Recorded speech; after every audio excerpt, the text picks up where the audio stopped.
3. Assalamualaikum warahmatullahi wabarakatuh. Waalaikumsalam warahmatullahi wabarakatuh. Alhamdulillahirabbil alamin. Hamdan wa syukran lillah wassalatu wassalamu ala Rasulillah. Allahumma arinal haqqa haqqan warzuqna ittiba'ah wa arinal batila batilan warzuqna ijtinaba wa ibti'adah. Allahumma la sahla illa ma ja'altahu sahla wa anta ya hayyu ya qayyum taj'alul idza syi'ta sahlan sahla. Tarfataka ainin wa ma aqalla min dzalik wa aslih lana sa'lana kullahu fatiras samawati wal ard anta waliyuna fid dunya wal akhirah wa tawaffana muslimin wa alhiqna bis solihin waj'al lana lisanan sidqin fil akhirin wa la tukhzina yawma yub'atsun yawma la yanfa'u malun wa la banun illa man atallaha biqalbin salim wa ba'du. Para santri-santri yang saya sayangi, perkenalkan, nama saya Ustadz Farda Fakiagil. Kalian biasanya manggil saya siapa? Ustaz? Fakih. Saya di sini mempunyai sebuah tugas dari kampus, ya seperti inilah. Dan saya akan menyampaikan tentang mencapai keunggulan dengan iman dan iman. Ya. Ilmu dan iman. Apa lagi? Mencapai keunggulan dengan ilmu dan iman. Baik. Ilmu adalah sesuatu yang mengajarkan kita tahu terhadap sesuatu tersebut, ya kan? Sampean tahu matematika, tahu ilmu matematika, misalkan tambahan atau yang lain, sampean bakalan tahu tentang hal tersebut, iya kan? Dan iman adalah sebuah ikrar dalam hati, adalah apa ya? Keyakinan dalam hati yang diikrarkan oleh, ya seperti itu implementasinya lah, ya kan? Keyakinan kita. Baik, dalam konteks sekarang ilmu itu seperti, kalian udah ngaji taklim belum? Sudah kan? Apa yang kalian dapat dalam ilmu taklim? Murid kepada Ilmu adalah nurullah, cahaya dari Allah. Dan ilmu itu gampang didapat, kalau tapi susah untuk kita apa ya, istilahnya itu ya kayak gitu, banyak kan sekarang. Dan intinya ilmu dan iman itu harus ada, harus sinkron kayak gitu. Harus ilmu ada, iman dan ada. Sampean tanpa ilmu itu kayaknya bakalan bodoh. Ya Allah, saya kok suka. Ilmu itu sampean kalau tidak ada ilmu, sampean bakalan menjadi orang bodoh. Sampean tanpa iman, ibaratkan sampean ini kayak orang yang bincang.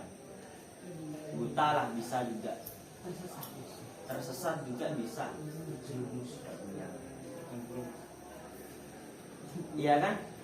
Sampean dalam santri itu ya minimal harus tahu tentang keutamaan mencari ilmu. Karena ada hadis qala ya Ibnu Mas'udin julu suka sa'atan fi majlisil ilmi la tamassu qalaman wa la taktubu harfan khairul laka min isqi alfi raqabah.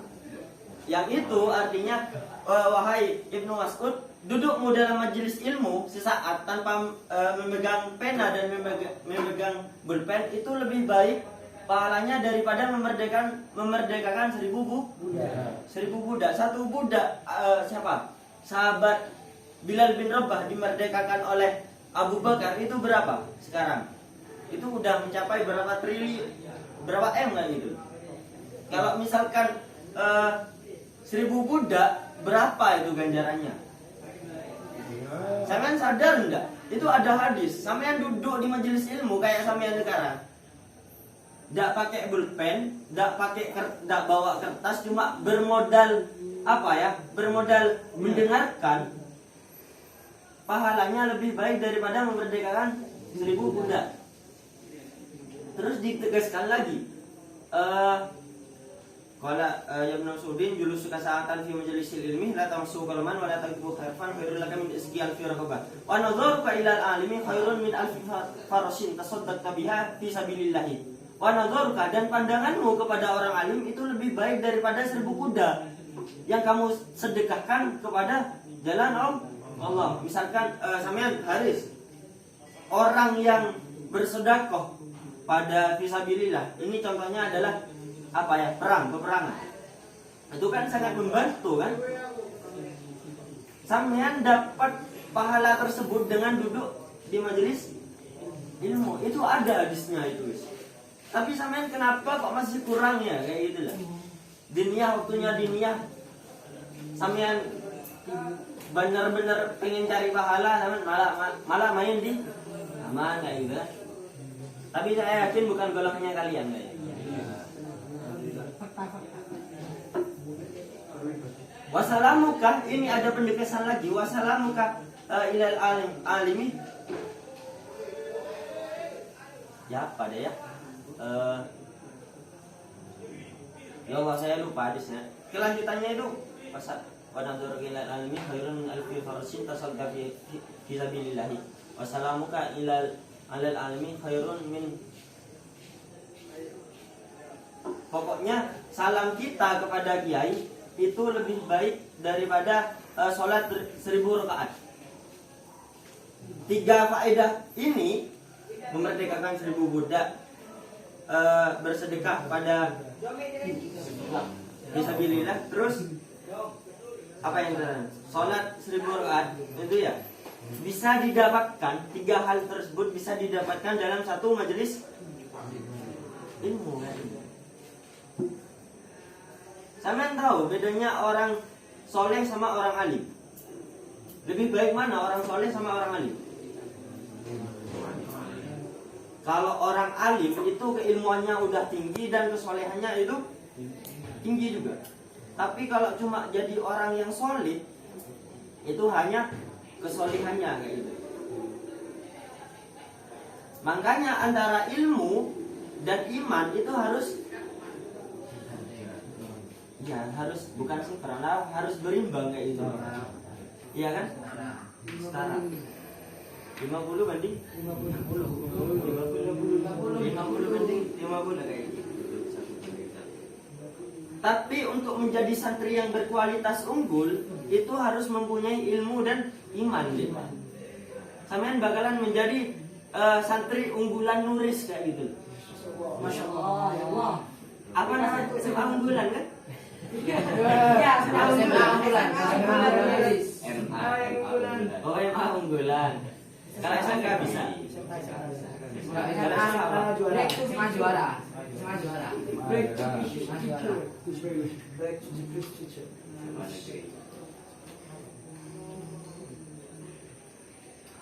Ini Ustaz Fakih dulu punya kisah dari siapa ya? Kebanyakan kisah kalau kayak ini deh.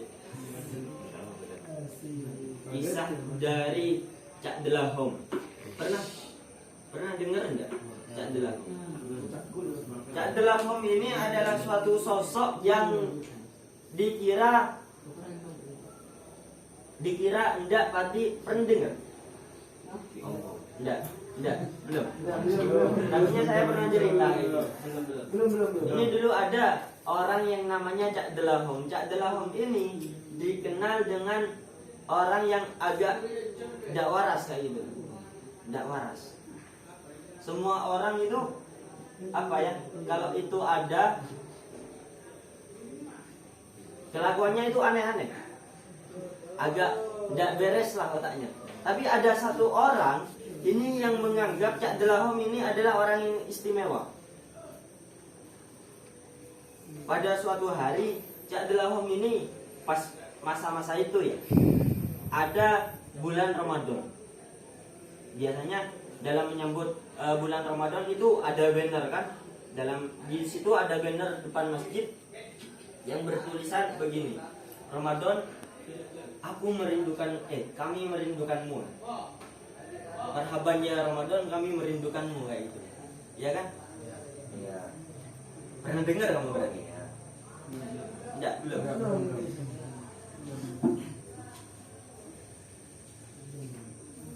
Habis itu orang ini sama Cak Dolahum itu dibaca terus.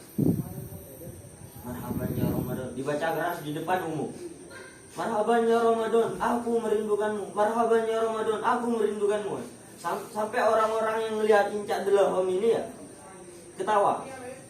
Orang ini bener-bener gak waras. Nah itu. Habis itu ada satu orang namanya Pak Haris. Anggap dah dia Pak Haris kayak gitu. Pak Haris ini tanya, Cak,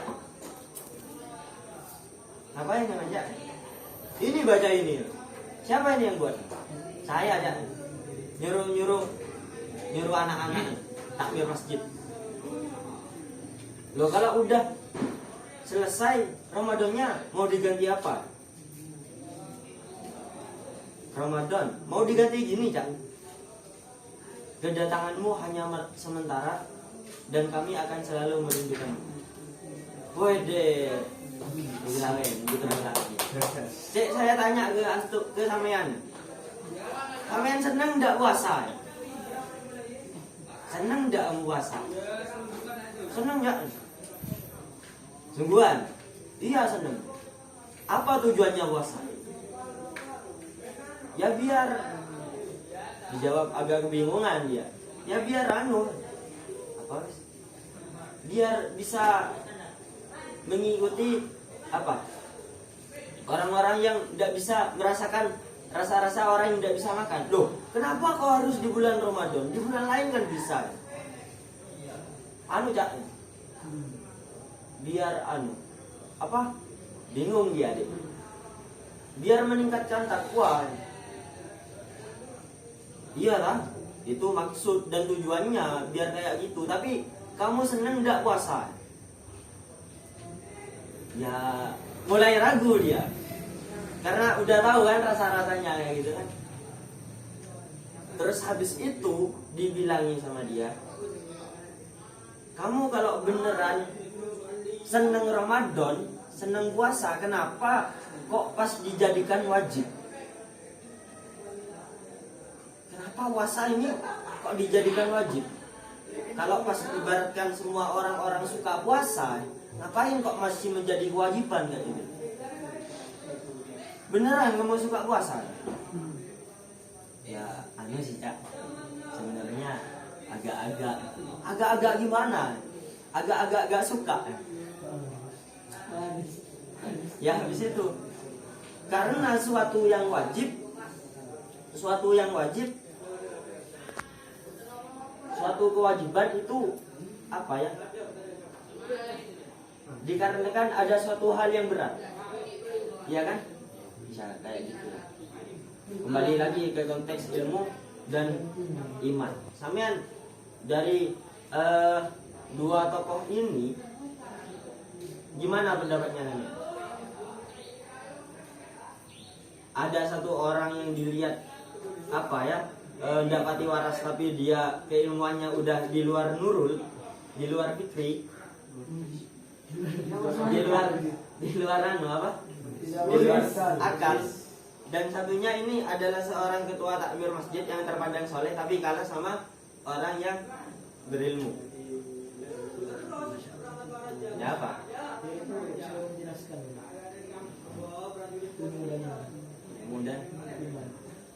Keunggulan ilmu dan iman itu harus ada dalam setiap sifatnya santri-santri ini. Iya kan? Suatu santri, kembali lagi ke pembahasan awal, ilmu itu adalah suatu yang akan mengiringi kita kepada suatu petunjuk pengetahuan gitu namanya. Dan iman itu adalah suatu keyakinan dan pendekatan kita kepada Allah. Otomatis kalau kita udah menjadi orang yang berilmu terus dan beriman, itu akan menjadi orang yang berakhlak dan gitu. Karena ini deh dijelaskan.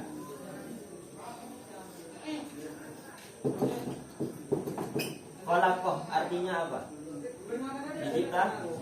Diciptakan. Yakhluqu. Ya. Khalakoh berarti kalau kholikun apa? Kholikun kan ini adalah suatu sifat Allah, ya kan? Yang artinya pencipta. Khalakoh. Terus di sini ada isim tafdil deh.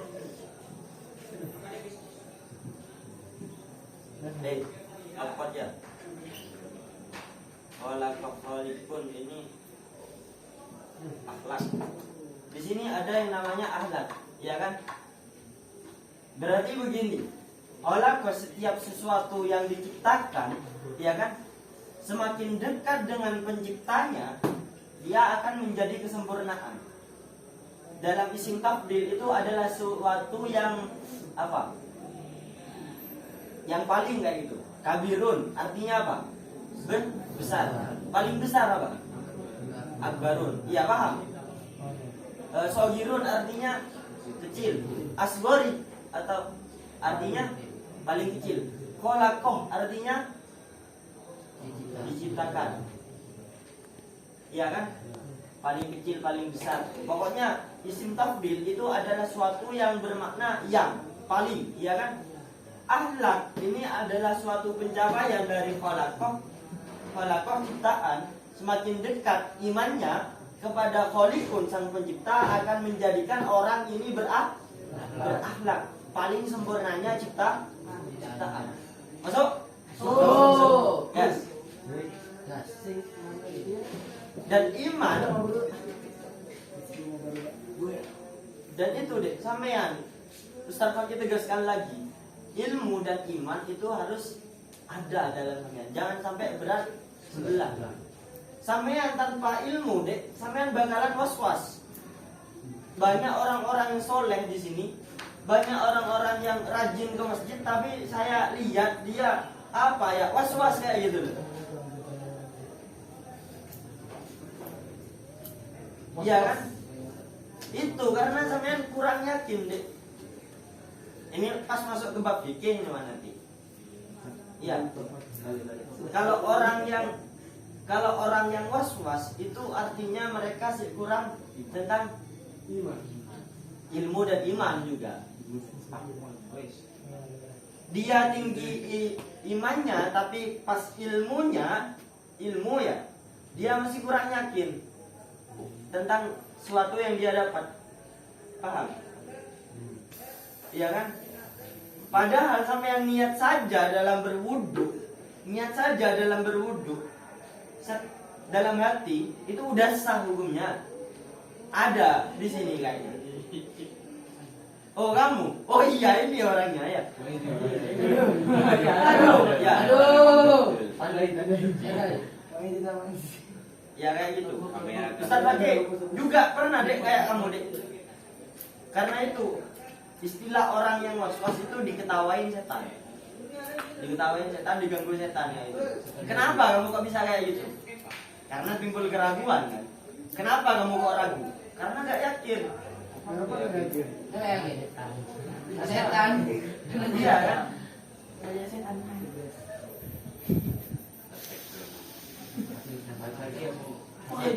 Kok bisa ada di sini kok?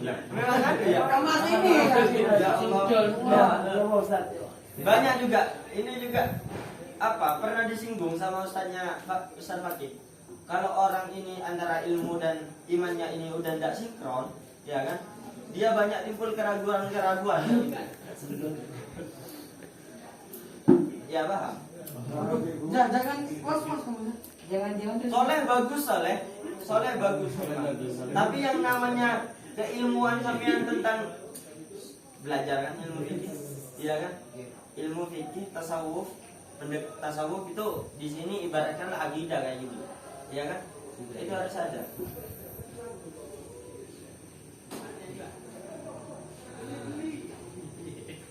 Ini cerita lagi. Di pondok pesantren Barabata itu dulu ada satu santri yang was-was. Di sana kan ya kan? Di apa itu? Bak mandi. Dia wudhu sama teman kamarnya, dia sampai pegel deh. sampai cermet lah istilahnya. Anak ini kalau wudhu cek amannya sih.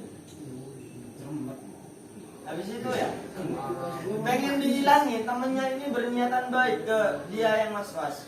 Kasihan aku ke dia. Ayo tolongin ayo. Ya apa?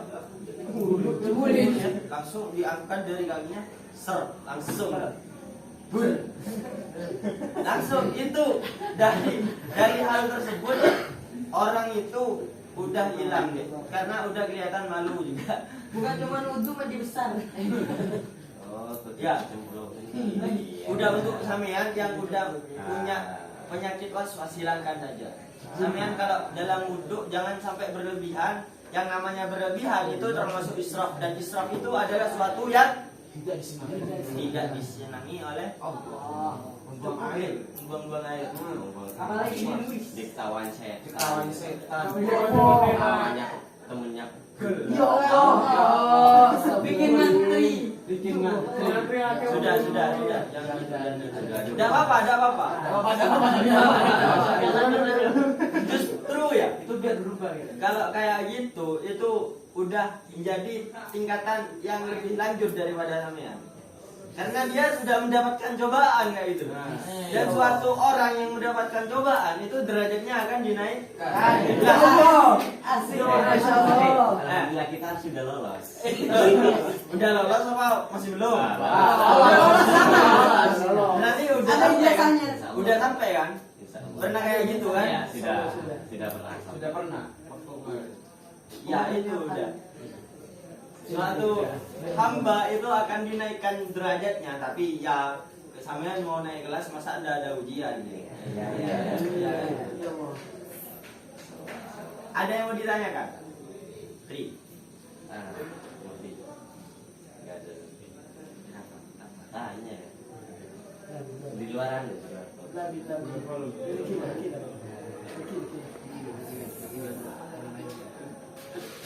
Sudah. Apa kesimpulannya yang bisa sampean dapatkan? Hasil. Ayo dari Bandung. Pandu. Kesimpulannya sih. Jadi Ilmu dan iman. jadi ya sebagai santri harus seimbang di antara ilmu dan imannya, itu harus jika mendapatkan ilmu ya kita harus yakin bahwasanya ilmu itu akan bermanfaat dan nggak ada yang nantinya jadi was-was. Kok pas ke situ? Ya itu perlu diingatkan, iman itu adalah pendekatan kita, hati kita, keyakinan kita kepada Sang Tuhan. Dan ilmu itu dek suatu pada suatu hal ya yang menunjukkan kita pada jalan tersebut. Sampean mau ke Allah, ada jalannya. Tapi jalan itu harus sampean ketahui. Pengetahuan itu untuk mendekatkan kita kepada Allah itu ada yang namanya ilmu. Untuk mencapai keimanan seseorang itu harus ada ilmunya. Paham? Gak ada yang mau disampaikan lagi? Ampun. Sekian dari pengajaran yang bisa saya sampaikan. Wabillahi taufik wal hidayah.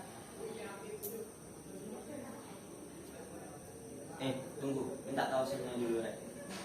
Semoga apa yang saya dapatkan, apa yang saya sampaikan ke sampean dan sampean bisa menjadi sesuatu yang pribadi lebih ilmu dan iman yang sampean dapatkan di Amin.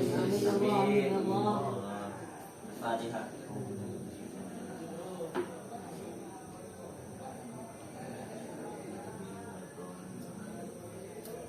Sekian dari saya. Wassalamualaikum warahmatullahi wabarakatuh. Waalaikumsalam warahmatullahi wabarakatuh.